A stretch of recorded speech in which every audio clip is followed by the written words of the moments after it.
bagaimana cara kita mendapatkan perlindungan supranatural. Ya. Bagaimana cara kita mendapatkan perlindungan supranatural, saudara? Kita harus melakukan bagian kita. Kita harus melakukan bagian kita, baru Tuhan melakukan bagiannya. Banyak sekali orang-orang seperti Ibu Maria ini yang menjadi korban, mendapatkan musibah begitu. Tapi mengapa saya bisa diluputkan Tuhan berkali-kali? Dan ada beberapa kisah mujizat lainnya, mereka juga mendapatkan perlindungan supranatural. Mengapa bisa terjadi begitu? Mengapa yang ini tidak mendapat begitu? Nah, kuncinya adalah kita harus melakukan bagian kita. Jikalau kita tidak melakukan bagian kita, maka Tuhan juga tidak akan melakukannya begitu. Nah, jadi saudara, ada banyak pengertian yang salah ya dari orang-orang Kristen, terutama para laskar-laskar Kristen. Mereka berkata bahwa kalau mengungsi itu adalah tindakan yang tidak beriman gitu. Ini adalah pengertian yang sangat keliru dan sangat berbahaya, saudara. Sangat berbahaya begitu. Karena Tuhan Yesus tidak pernah mengajarkan ini. Tuhan Yesus mengajarkan, larilah ke gunung. Kalau engkau dianiaya di satu kota, larilah ke kota yang lain. Bersembunyilah di atas peranginan. Bersembunyilah di ladang. Jangan turun kembali ke rumah. Selalu Yesus katakan penyelamatan diri, pengungsian begitu. Nah, artinya apa? Kalau kita tidak melakukan bagian kita, maka kita akan ditelan oleh iblis, ditelan oleh pasukan maut. Gitu ya. Jadi saya berkali-kali mendapatkan perlindungan supranatural gitu. Mendapatkan perlindungan supranatural berkali-kali, Anda semua sudah tahu ya. Namun mengapa saya bisa mendapatkan itu? Firman Tuhan mengatakan, jangan mencobai Tuhan Allahmu. Jangan mencobai Tuhan Allahmu. Bagaimana mencobai Tuhan Allah? Artinya kalau kita lihat di depan ada razia, lalu kita berkata, saya dilindungi Tuhan, atau terobos, itu namanya mencobai Tuhan Allah. Dan itu bisa berbahaya bagi keselamatan Anda. Tetapi kalau kita lihat ada razia di depan, lalu kita berbelok mencari jalan tikus, dan tiba-tiba di jalan tikus ini mereka ada, tiba-tiba kita tidak terelakkan lagi, maka di sana adalah perlindungan supranatural yang ajaib akan terjadi. Jadi prinsipnya begitu, saudara. Ya, prinsipnya begitu. Jadi kita tidak boleh mencobai Tuhan Allah gitu. Firman Tuhan mengatakan, setiap orang yang percaya, mereka meminum ular, memegang ular, meminum racun maut, mereka tidak akan mati. Gitu ya. Saudara, kalau Anda memegang ular betulan sehingga Anda dipatuk, maka Anda akan mati. Ya. Lalu ketika Anda tahu di sebuah minuman itu ada racun, ya, ada racun di sana, Anda minum, Anda bilang dalam nama Yesus, gitu, Anda juga akan mati. Mengapa? Sebab Anda sudah mencobai Tuhan Allah. Ya. Jadi Tuhan, mujizat pertama adalah mujizat sebelum perlindungan supranatural. Mujizat pertama yang diberikan Tuhan kepada kita adalah pengertian. Pengertian ini adalah benteng pertama perlindungan kita. Kalau pengertian kita jebol, maka barulah perlindungan supranatural atau perlindungan kedua akan terjadi. Jadi perlindungan supranatural itu sebenarnya itu adalah pertolongan backup, ya, ibaratnya tentara backup gitu. Nah, tentara yang pertama adalah pengertian tadi gitu. Jadi kalau kita sudah tahu di minuman itu ada racun, ya jangan kita minum gitu. Nah, jadi saya berkali-kali diluputkan Tuhan dari pasukan antikris. Itu bukan karena saya sengaja bertahan di rumah, tidak. Itu saya dalam keadaan tidur, sudah. Saya dalam keadaan tidur, saya tidak sadar apa-apa gitu. Saya dalam keadaan sakit, saya dalam keadaan tidur, makanya saya nggak sadar. Jadi disitulah Tuhan memberikan perlindungan supranatural kepada saya. Sementara tetangga saya itu situasinya udah sangat mengerikan begitu. Ya, kalau kita lihat kemarin video Ibu Maria Tobing itu sangat mengerikan sekali ya. Itu tetangga saya lebih ngeri lagi. Ya, sampai kamarnya diacak-acak gitu, saudara.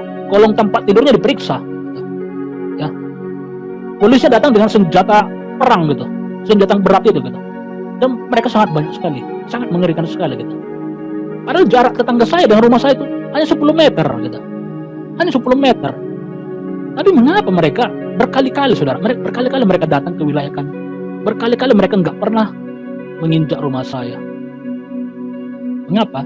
Karena saya diluputkan Tuhan, perlindungan supranatural tadi gitu. Nah, jadi kalau seandainya saya melihat itu bahwa mereka sudah mendekat gitu kan, dan saya punya kesempatan untuk lari, maka saya akan lari, saudara. Begitu. Jadi bukan gagah-gagahan gitu. Jadi ibaratnya datang mereka, lalu saya dilindungi Tuhan begitu, saya di rumah saja. Wah, itu namanya mencobai Tuhan, saudara. Itu salah ya. Nah, saya diluputkan Tuhan itu karena saya memang dalam keadaan tidur, saya tidak sadar sama sekali gitu. Jadi itu ya, pertama kita harus melakukan bagian kita gitu. Nah, Ibu Maria Tobing ini ya, itu pertama sudah dari jauh-jauh hari, dan juga sejak awal kita bilang segera mengungsi, segera melarikan diri gitu. Tapi dia sangat lambat sekali responnya begitu kan. Dan setelah kengerian itu datang, barulah dia terpikir untuk mengungsi. Jadi sangat terlambat sekali begitu. Seandainya dia melarikan diri, mengungsi, lalu tiba-tiba di tengah jalan pasukan itu datang, ya, Tuhan pasti akan memberikan perlindungan supranatural. Mungkin mereka akan dibutakan matanya sehingga mereka nggak melihat ibu ini berpapasan di jalan. Mereka nggak akan mengenalinya mungkin. Itu namanya perlindungan supranatural gitu. Jadi kita harus melakukan dulu bagian kita, baru Tuhan melakukan bagiannya gitu. Itu juga, saudara, saya sampai 2 kali atau 3 kali ya, saya mengetahui mereka udah datang gitu. Ini tapi saya masih dalam keadaan sakit. Ketika saya melihat mereka udah berjaga-jaga di situ, hujan datang, itu saya terobos, saudara. Saya terobos hujannya gitu. Saya lari juga gitu. Begitu. Jadi hikmat itu sangat penting sekali ya. Setelah kita melakukan bagian kita, baru Tuhan melakukan bagiannya. Dan saya juga ingin bercerita mengenai banyak sekali ya, saya mengetahui perlindungan supranatural ya. Tetangga saya ini sendiri mengalami ya, istrinya dia begitu. Istrinya mengungsi kan, keluar kota gitu. Bayangkan, sampai mengungsi keluar kota selama 1 bulan gara-gara itu pemaksaan itu gitu. Ketika dia di tengah jalan, di dalam bus, razia berkali-kali terjadi berkali-kali razia berlapis-lapis. Seluruh penumpang disuruh turun. Ya. Semua diperiksa surat micinnya gitu, surat jusnya. Kalau tidak ada, maka akan dijus di tempat. Lalu dia bersembunyi di bawah kursi belakang, dan bayinya yang masih kecil dan anaknya 1 orang lagi gitu. Dan bisa mereka ini tidak melihat gitu. Padahal kalau diperiksa sedikit saja pasti kedapatan begitu. Nah, mengapa bisa begitu? Itulah dia perlindungan supranatural tadi. Karena dia sudah melakukan bagiannya, maka Tuhan juga melakukan bagiannya begitu.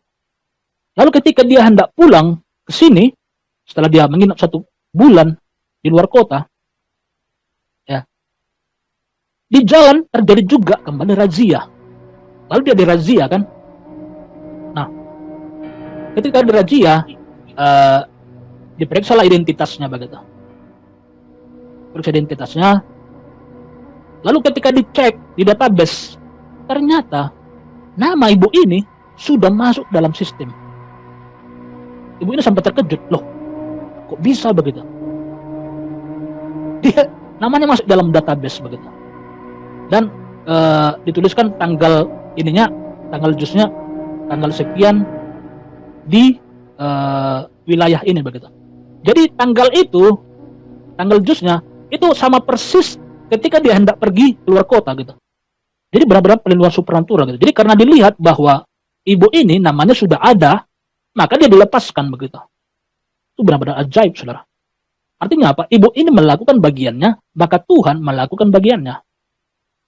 Lalu ada seorang lagi PNS ya, PNS. Jadi istrinya menerima tanda itu, tetapi dia mengerti kebenaran, dia menolak begitu.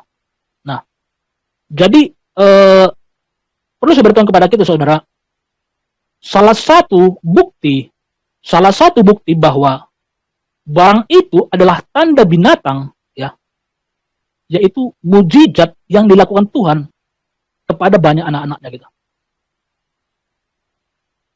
Seandainya itu bukan tanda binatang, maka mujizat, kisah-kisah luar biasa itu tidak akan terjadi.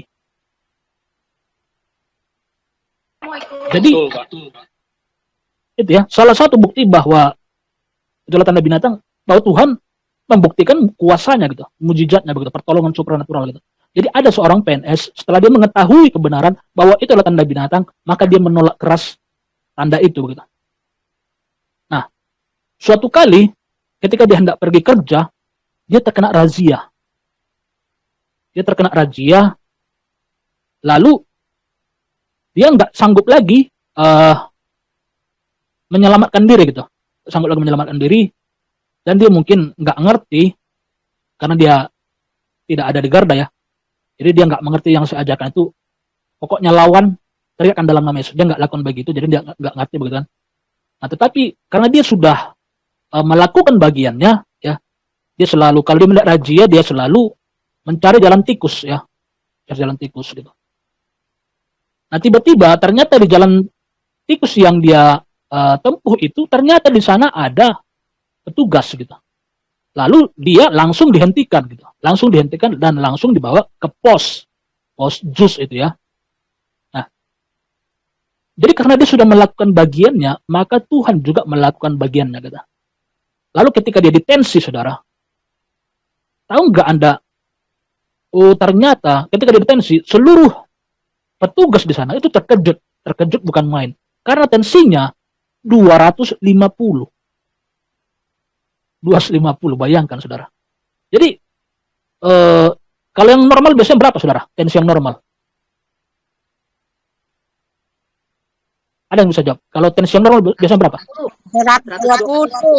120 ya. Ya, 120, 130, 140 udah lumayan, udah mulai apalah ya, bahaya gitu. Nah, kalau udah 170 aja, itu udah tumbang kan? Udah tumbang begitu. Tapi ini 250, dia masih dalam keadaan sehat, berdiri gitu kan. Jadi karena dilihat begitu, ini nakesnya tercengang begitu kan. Ah, ini kok bisa begitu? Kok belum tumbang begitu? Akhirnya nggak jadi dia di JUS.